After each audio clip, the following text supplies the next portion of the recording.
I'm going back to the garden, back to the cool of the day, back to the place of paradise and worship and worship.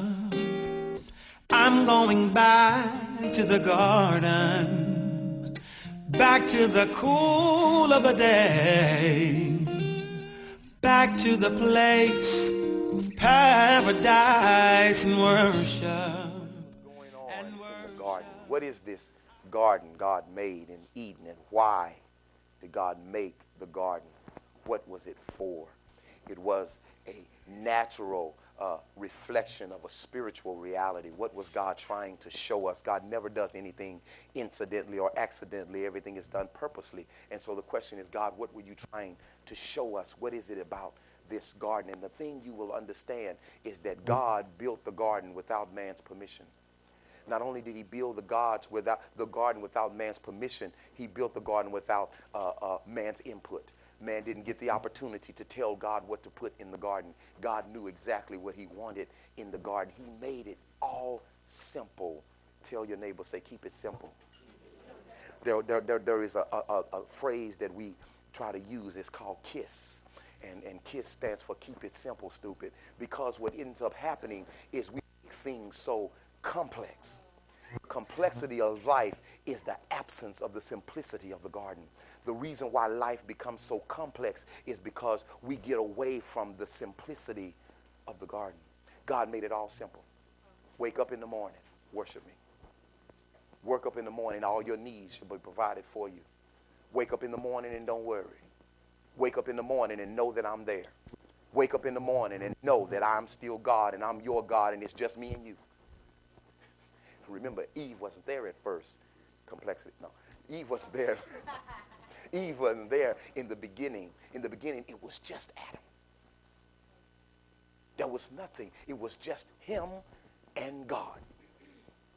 And then God had made some living things for him to name and gave him a job so he would have something to work for. However, he didn't get paid for his work, for everything he needed was already provided. Parenthetically speaking, you go to work every day, but what you work for doesn't really pay for what you have. Everything you need, God has already provided. He put you to work because he said go to work. That's it. But truth be told, many of y'all have lost jobs and you still eating. So it would only stand the reason that God has already provided whether you're working or not. However, it is God's command that you should go to work. Man don't work, he ought not eat. And even though you ought not eat, he still bring you stuff. That's just a parent in God. You know, he just takes care of us anyway. However, the complexities of life is the absence of this simplicity. We want things provided, and that was the way God intended it. One of the biggest problems we have is that in the garden, what happened that day is that in spite of everything they had, they let options become an issue. Sister Karen put it so eloquently. Satan has no power. He can only suggest. He can only give you some options. And when God then is not my only option, complexity sets in because now I've got options other than God.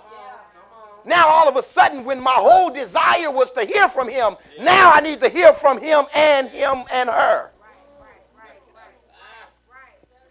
But when it was just God, things were fine. We were good. But now all of a sudden I need something else to hear from. It is interesting.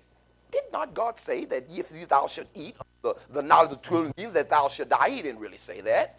He just knows that if you do, you'll be like him. Well, I'm already like him. Because there was nothing else in the garden that was less than Adam or Eve.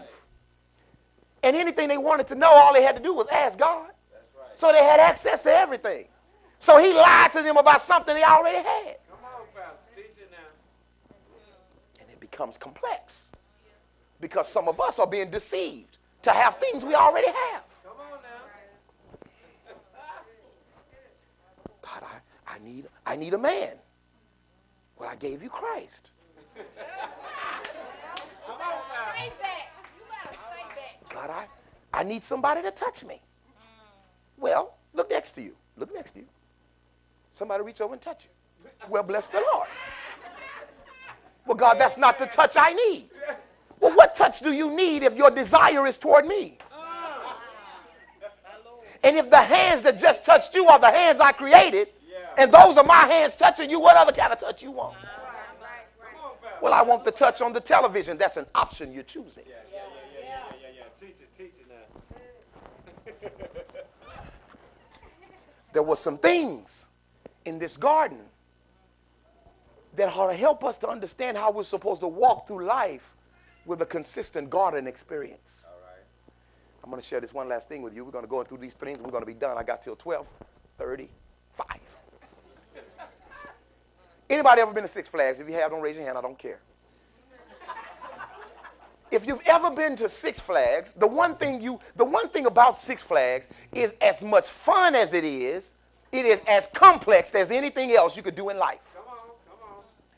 Anybody ever been to a garden? Many of you haven't. If you have, I don't care. Don't raise your hand. If you've ever been to a garden, you'll notice there ain't but one thing in the garden. That's right. Come on, pal. Vegetables and stuff. That's it. Nothing but vegetables and stuff.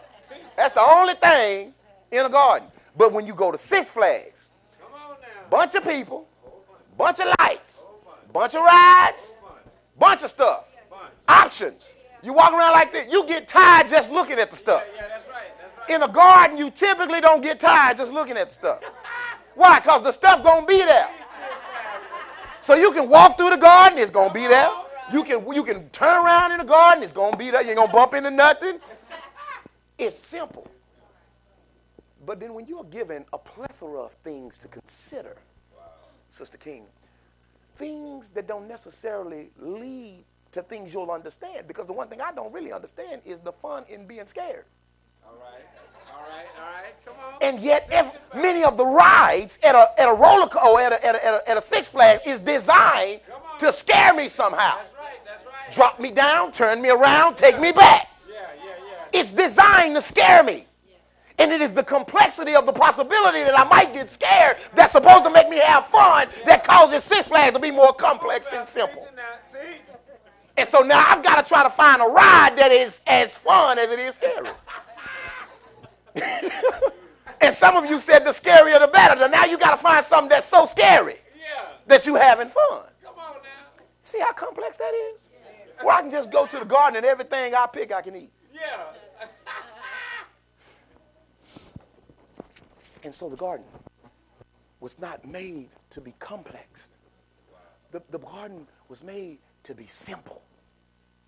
And yet, Adam and Eve chose the complexity of possibilities over the simplicity of the garden. Lord, if you give me some options, I'll feel better. Why? If I'm your only option, everything you need is in me. The garden was placed in a place called Eden. Eden had 4 rivers flowing out of it. The first of which is Pishan or Pishan. Pishan had, it would go along the coast, and there was a place that it went through, and this place had gold and onyx and all of those things. And then you had Gihon, and Gihon went through Assyria, which later becomes a strong nation. And then you've got the Tigris, and you have the Euphrates, all of these 4 rivers coming out of Eden. Right. The garden didn't need for anything. Not only did it not need for anything, but what came out of it was a blessing to everything around it. All right. And the garden had rivers that led to places of prosperity. But you would be hard-pressed to try to go somewhere else and find what was provided already. What do you want? I'm going back to the garden, back to the cool of the day, back to the place of paradise and worship and worship. Oh, I'm going back to the garden, back to the cool of the day, back to the place, paradise and worship and worship.